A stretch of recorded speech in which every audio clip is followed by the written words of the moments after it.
Okay, now for this homework, I would like to talk about the system identification, making the system identification by using the Matlab. You have to do for the second order and third order.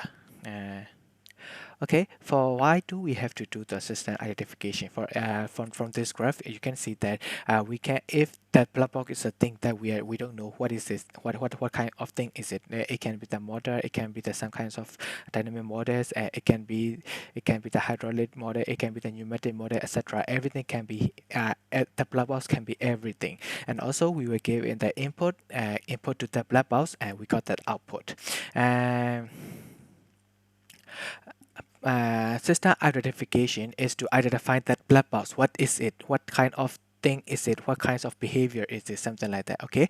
Now in this homework, I do the random input and the random output. I generate the random input. It's a two input, and I also generate for the random output. By like this, I use the random for the 200 data for the two inputs, and 200 data for the one output. And also the assembly type is 0.1. And then I create the object. I create the object for these kinds of by using these input and output. By using the input and output, by making the object, it will be then much easier to get in the data into input data. And then now this in this graph, like that, we can estimate. We can, if you can see Z, it is the assistant identification. It is the object for the system identification. And then we can estimate for the transfer function models, state space models, process models, polynomial models, nonlinear models, spectral models, correlation models, refinement models, etc. We can generate all the things here, but right now we will only focus on the process models. This is the P2D. The red graph is the red graph is the second order process model, and the cyan color, it is the third order third order process model.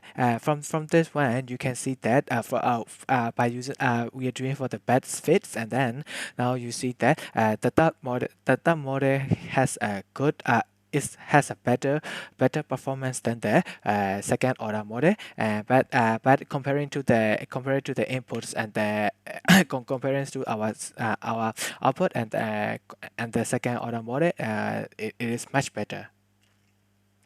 Okay, this is the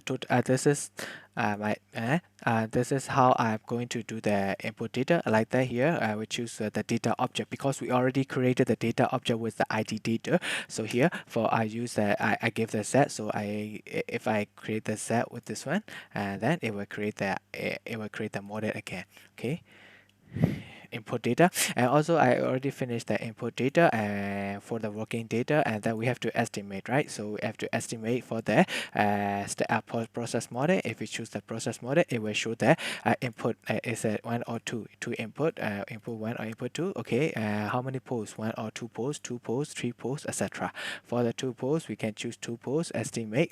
For the three poles, we can choose three poles, estimate, something like that. And also for the model output, let's check for the model output, and then we can select what do we want to see. Now I click for the TF2, so it will show the TF2 data. No, we want to see for the process second order and the process third order. By means of that, we can see that the output response of the second order process model and the third order process model. And also we can check for the time plot. Time plot is for time plot for the input output time plot for this one, time plot for the input output series, input output sickness. Yes, input and the output sickness.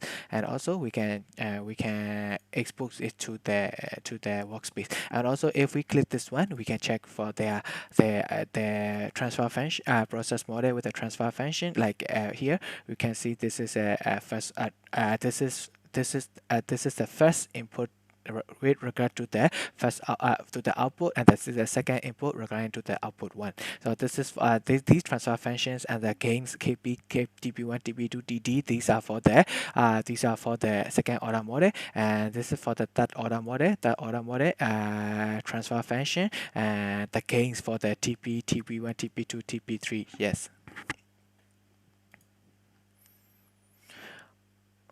Okay, let me conclude myself, my homework here, because now we are going to so by means of that we can determine which one is inside our black what is the transfer function of our black box, because in the mechatronic system transfer function is very important to make a dynamics model, because it is very important to know what is this black box, and according to this black box we can choose our controller such as the PID or SMC or BD or LGR or something like that. Yes, thank you so much for your attention.